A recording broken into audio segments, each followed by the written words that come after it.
It started, I came in, I was the second best player of the province. I had high expectations for playing, hopefully I would actually see the court. But I was also moving away from home for the first time, starting a new life essentially.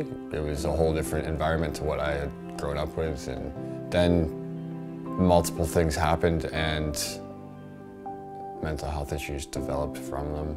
And then my courses spiraled out of control, my view on life kind of spiraled out of control, and everything changed in my first year. I became depressed after going through a steep transition in friends, not having friends, finding identity on the court, not having my family around, moving away from home. There was so many different things. I was in a bad relationship at the time. There's the list goes on of things that kind of affected me in terms of depression, and then anxiety came along with that as well. And that was the biggest change in my first year. It wasn't a juggling classes and individual reps and weights and practice and stuff like that. I didn't find that to be that hard. It was a mental health battle that was the harder part. I just kind of stopped going to class. I was kind of just lazy and didn't want to hang out with people. And then it got, I started to realize it was getting bad. I was having panic attacks as well. I would rub at my skin a lot to the point where I had cuts on the side of my leg. And then it just seemed like suicide came into mind, and it just kind of felt like it was the only option.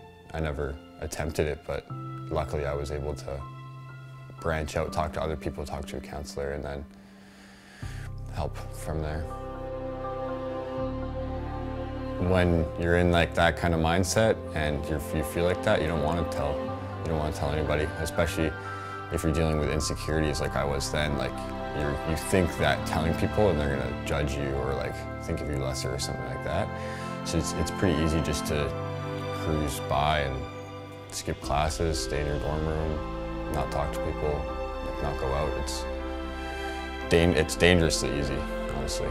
I didn't tell a soul until I had failed a bunch of my classes, and Ben called me into his office and was like, what's going on?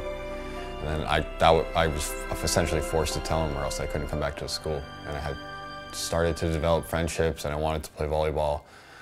So it was essentially me failing classes that led me to tell Ben, tell my parents, and then eventually tell friends around me, tell a counselor that I was seeing.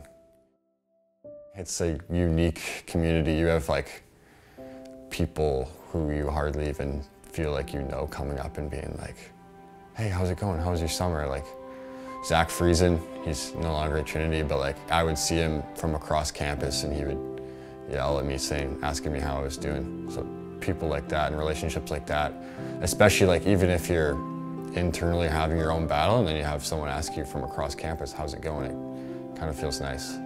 There's so many different opportunities for people to talk to, people who genuinely actually care about you.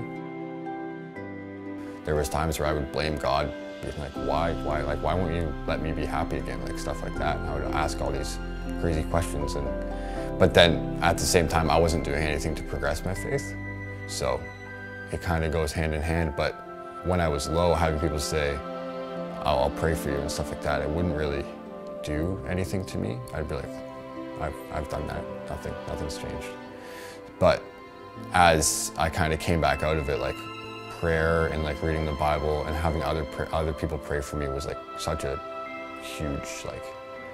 huge deal for me. Having someone offer their time to pray for me, to help me with my mental health, that was I was almost honored. I was wow, thank you so much. So, and then coming out of it all, and now I'm at the strongest faith that I've been. And I pay a lot of it to the hard time that I've been through, because learning through a time like that and going through it with other people who are praying for you and encouraging you to dive into your faith, because they know it'll help, even though sometimes it doesn't seem like it will, but it will. I almost sometimes associate even just one day or an hour of feeling sad with like, oh, maybe I'm falling back into like a little bit of a depression state. So it's tough, but like staying on top of it, and well, now I'm really good at like, if I have a couple sad days in a row, maybe go talk to a counselor. There's absolutely nothing wrong. There's people who aren't depressed or aren't anxious, and they talk to counselors, deal with stress and stuff like that. So like, just a couple days in a row and go talk to someone. But it is like a little fragile now, for sure. When you do go out and talk to someone, like that is like the biggest step. That's the biggest breakthrough. Like it's like you kick down the door, and then there's just a hallway of people to talk to after that. So it seems a lot of people find that going to talk to someone, whether it's a counselor or whether it's telling your friend that I'm a little under the weather, like anything, and then that friend can be accountable and help you out. I would say opening up and sharing your story. And maybe sharing your story helps someone else too.